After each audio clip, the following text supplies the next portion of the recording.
the game you talked about is everybody's going to be watching in November for all at Stamford Bridge. Things have changed a little bit now. Do you think we could see a repeat of that game?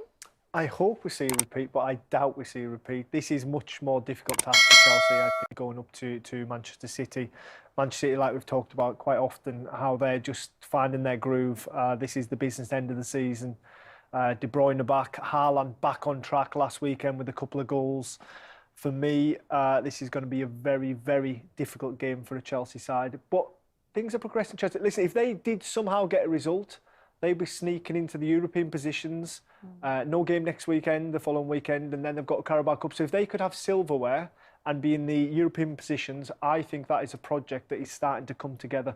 But it's a big if going away to Manchester City. You talked about Kevin De Bruyne. It just feels like City are getting into that gear where they are just unstoppable. They're different gravy at that point in time, and we're hitting that point in the season. De Bruyne has this amazing record in 2024. He's got assists in all of City's games, 4. Yeah. He hasn't even started all 4. I know, but that's why he's the big kahuna. I mean, that is one of the passes of the season. And it's so good that the finish is actually underrated. Criminally underrated. I mean, the big man here knows all about finishing, so I'll kind of leave that in your domain, Glenn. But I just think when you have a Kevin De Bruyne to supply the ammunition, as a striker, it must feel just so... Well, you articulate it. Well, I think in a lot of teams you make a lot of runs that don't get seen by players, or players that are maybe a little bit afraid to play that forward ball, don't want to put the ball at risk all the time, but you know when you're in a Kevin De Bruyne team, when you make that run, if it's the right one, he will more often than not find you. And right there, that's the stat that matters a lot. And I think that is a scary stat because you've got to take into consideration they haven't really been fit in this opening, in the first half of the season almost. I'm not sure how many times they've actually played together, but I'm sure they'll be getting together a lot more in this second half, and they'll be causing some devastation between the two of them. I think just to give you a couple of numbers around this, around about this time last year, City put together a run that saw them take 43 points from a possible 45 to win the title. It's just ridiculous consistency. Deja vu? Deja vu, exactly. And if you look at the Champions League, for example, in midweek, he scored his 15th Champions League goal. 12 of them are coming in knockout stages. That's when he lights up. That's when he turns into this force of nature, if you like, that is able to find any player in a goal-scoring position at any point of any game. Scary hours for the rest of the Premier League. Scary hours for Chelsea. We've got to face Manchester City at the Etihad, where they have been near perfect as well. Very difficult to go there.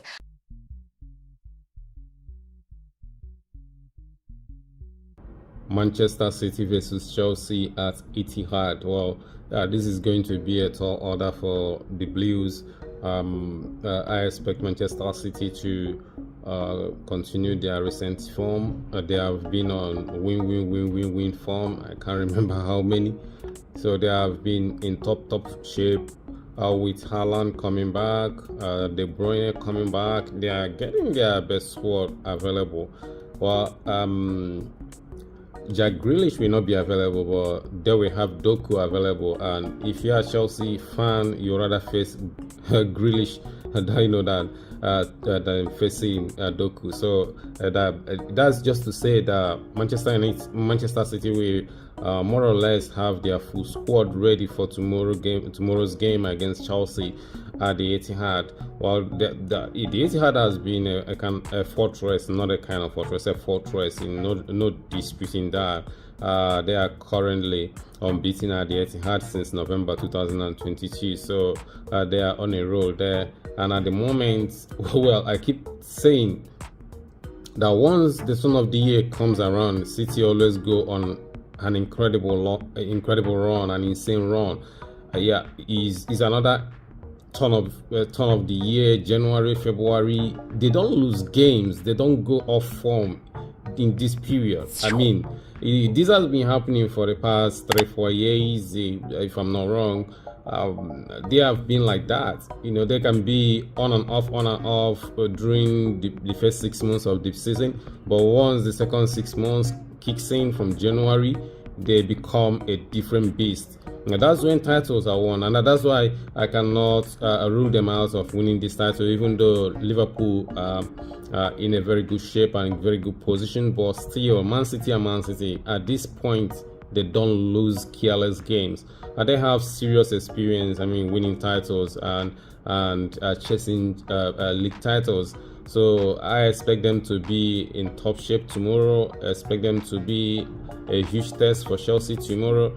And I don't know, Chelsea, they are very inconsistent. They are, I mean, they are still a young team, and Manchester City, being who they are going to be a tall order for Chelsea to beat tomorrow.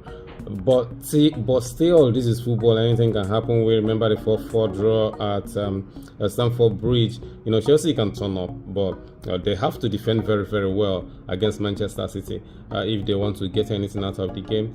Pochettino just said that this afternoon during the pressers that they are going to attack Manchester City, and obviously Pochettino doesn't pack the bus. And even if he wants to pack the bus, he doesn't have the players to pack the bus.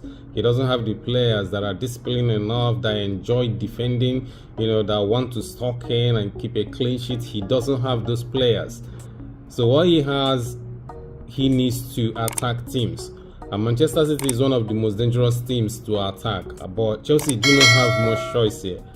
They have to do what they did against Liverpool. They have to attack, but this time around they have to be a lot more sensible. Against Liverpool at Anfield, they attacked but didn't defend well. They were leaving holes behind them. They were not doubling up on players, especially the wingers, the fullbacks, attacking them. So I thought Chelsea's wingers were very lazy in that game. But this time, I think they have learned their lesson. They were very good against Villa, and also very good against Crystal Palace, even though it took them to the end of the game to score extra 2 goals to win the match. But still, that's consistency. I mean, you have to do things consistently, even if you fall behind, because in that game against Palace, they actually fell behind and had to come from behind to win 3 goals to 1. So that's what they have to keep going. But against Manchester City, it's going to be so tough to see them recover from that kind of setback if they manage to go a goal down at the Etihad. But still, they have to give it a try. Unfortunately, Chelsea will be without Thiago Silva, who is injured. And but Sanchez is about coming back, so maybe they will have Sanchez in goal against Manchester City, because he's a player that gives them extra possibility to play out of the back, seamlessly, unlike Petrovic, tends to play safe, kick it long, and then avoid taking chances. But Sanchez, is always calm in possession, even though he makes careless mistakes here and there. But against Manchester City, you don't need to boot it out all the time. You actually don't need to, because you are surrendering possession to them. Once you do that, they will have the ball as long as they want and attack you the way they want, and you cannot recover the ball. They will make it difficult for you to recover the ball. So Chelsea have to be smart.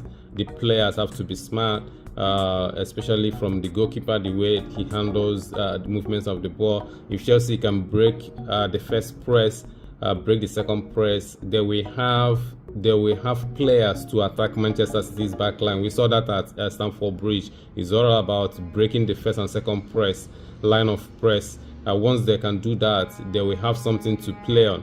So most teams don't feel comfortable, or maybe a little bit overwhelmed, trying to play through City's press. So, but just that's the only thing Chelsea can do.